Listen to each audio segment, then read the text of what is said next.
Welcome students to my class Accountancy Simplified. Today's topic is single entry accounting for class 11. Single entry accounting is not a separate system of accounting. It is rather another mode of recording transactions. Single entry may well be defined as the most unscientific, incomplete, and casual approach to recording transactions. Some accountants even define single entry as no entry at all, as this system does not design any foolproof policy and procedures for recording transactions like double entry system. Some transactions under these systems are recorded in its full form, while some transactions are recorded in its single aspect, while some other transactions are not recorded at all. So, this system just cannot be recognized as trusted and complete mode of system of recording transaction. And hence, only small traders, casual businessmen, and household traders maintain records under this system. Now, what are the basic features of single entry system? Under single entry system, no transactions are recorded in its totality. The transactions are not analyzed in its two aspects, which is the basis of double entry system. The concept debit and credit is absent in this system, which is the fundamental principle of double entry system. This system lacks uniformity in recording transactions, and mode of recording transactions differ from organization to organization. This system records only transactions relating to real account and personal account, and hence, in absence of information regarding nominal account, preparation of profit or loss becomes impossible. The mode of preparation of profit and loss statement is crude and unauthentic. In absence of availability of balances under real personal and nominal account, preparation of balance sheet also becomes impossible, and hence this system prepares statement of affairs instead containing assets and liabilities of the trader. Now, what are the difference between double entry and single entry? Double entry is a universally accepted scientific approach to recording transaction, while single entry is a casual approach to recording transaction.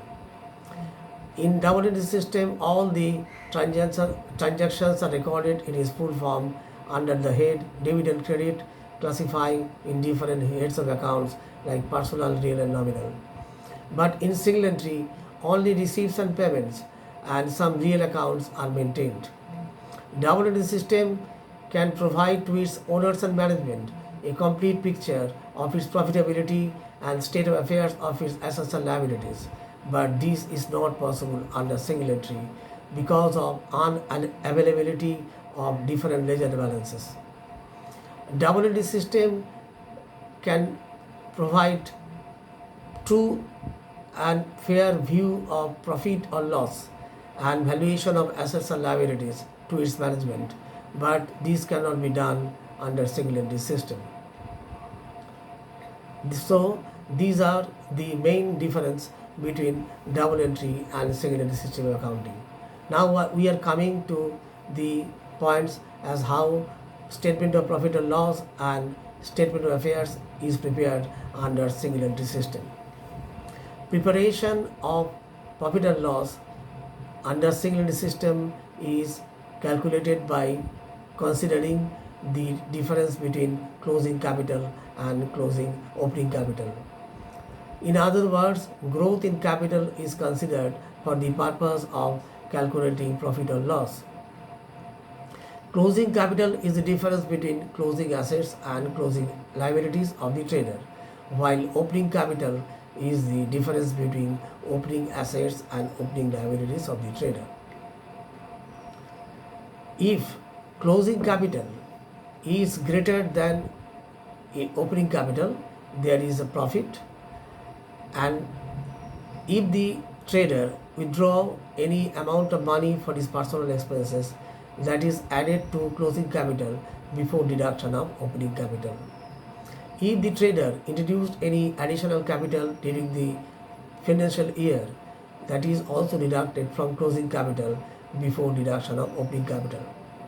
This resultant profit or loss is again adjusted if there is any revenue income or expenses.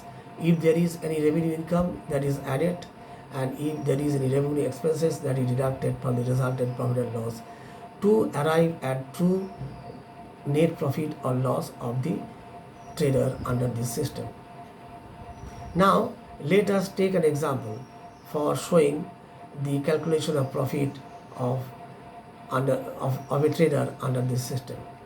Say a trader in the morning went to the market with ₹1,000 in his hand, and at the end of the day, when he came back home, he found ₹1,600 in his pocket, and on way back home he incurred ₹100 as his personal expenses. Now, how to calculate profit or loss of the trader for that day only? Closing capital at the hand of the trader at the end of the day was ₹1,600, and he had incurred ₹100 towards his personal expenses to be treated as drawings. And if we add ₹100 with 1,600, it comes to 1,700. And if we deduct ₹1,000 from that 1,700, it results in 700, which is the profit of the trader for that particular date. So this is the mode of calculation of profit or loss of the trader under this system. Now we come about preparation of statement of affairs under this system. This system maintains record regarding real account and personal account. So the closing assets of the trader as available is shown on the asset sides under the statement of affairs, and if there is any depreciation, that is deducted from the asset, and if there is any bad debt or provision for bad debt, that is deducted from the debtors. On the liability side, opening capital as determined is added with net profit as determined by statement of profit and loss, and if there is loss, that is deducted, and if the trader made any drawings during the year, that is also deducted to arrive at the net capital at the year end. If the trader has any external liability in the form of sundry creditors or bills payable, that is also shown under the head liabilities to complete the statement of affairs. So this is the procedure how statement of affairs is prepared under this system. That's all for today. So before I conclude my lecture, I once again request my students and listeners to like and share my channel, and not to forget to click the subscribe button of my channel for greater circulation of my channel. Thank you. Goodbye.